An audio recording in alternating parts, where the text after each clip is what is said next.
What made me start Story Before Glory? I think it's just my experience from church. You know, when we have testimonies in church, you realize that people might forget the sermon, they might forget the service, they might forget the key message.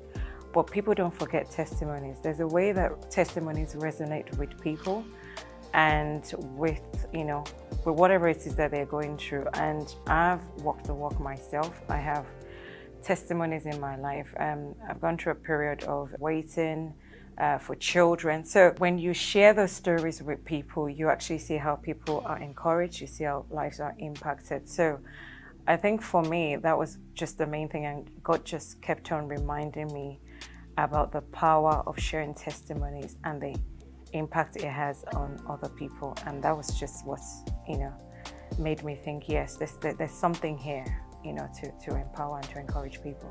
Some guests have come and they've relived their own story, and it helps them just see how wonderful God has been. Some guests have come and, they've cried, they've been emotional because they've had to relive their story, not because they're still in pain or they're still going through it, but it makes them realize how wonderful God has been.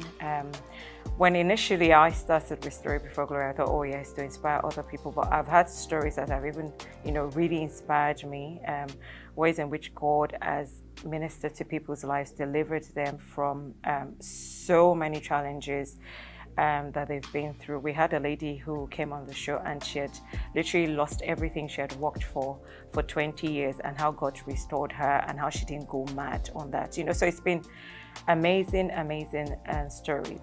In terms of how the stories of that impacts on other people, I can only give God the glory. And because it's God's job, there's just a way He makes things happen. It brings the people around. We pray, we laugh together, we hold hands, we're excited together. And yes, it's been an amazing journey. And again, we return all the glory back to God.